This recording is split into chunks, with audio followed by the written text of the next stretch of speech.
Digital Systems Series Part 4, Boolean Algebra Basics and how it's used in digital systems.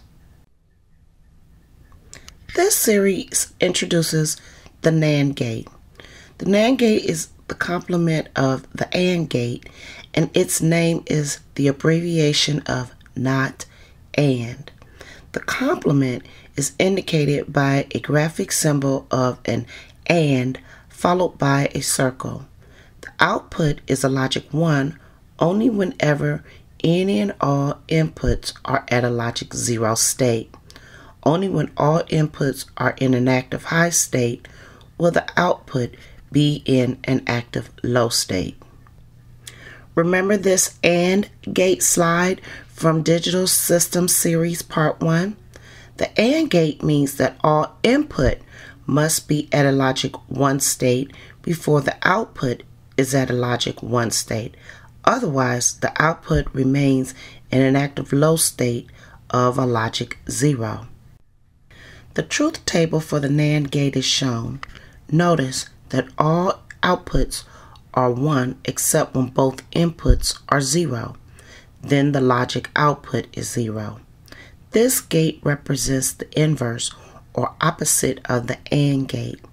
Any variable ANDed with this inverse, then NANDed, is a logic 0.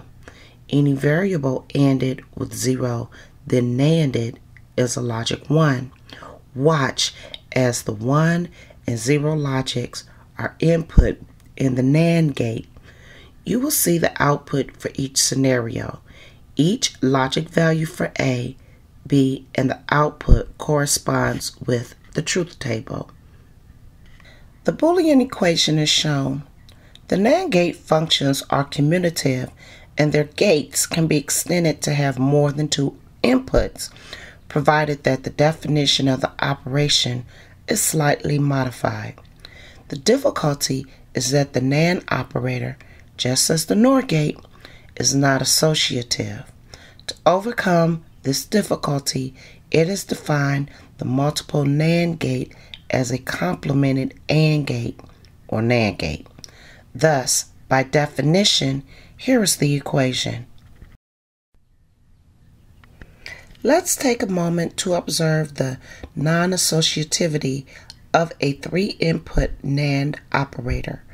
For the first cascaded illustration, we see that the input A and B are NANDed, then its output is NANDed to the C input.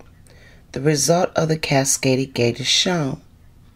Now, let's observe the second cascaded illustration. We see that inputs B and C are NANDed together, then its output is NANDed to input A. As a consequence, the result of the second cascaded gate is shown. The timing diagram shown is the negative logic assignment for the physical AND gate, which in this case, it represents the NAND gate.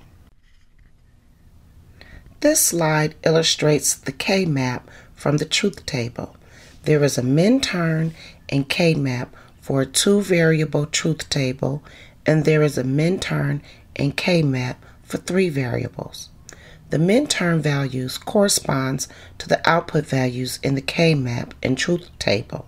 For example, in the 2-variable K-map, you can see when variable A equals 0 and variable B equals 0, then the output is 1. When variable A equal 1 and variable B equal 1, then the output is 0. These values correspond to the output in the truth table. Now, let's look at the 3-variable K-map. When variable A equals 1 and variables B, C equal 1, 1, then the output is 0. As you can see from the truth table, the timing diagram corresponds to the logic values. For variable A, you have 0, 0, 1, and 1. For the B variable, you have 0, 1, 0, and 1. The output value shows 1, 1, 1, and 0. This concludes part 4 of the Digital Systems series. These basics are the foundation to digital logic and Boolean arithmetic and mathematics.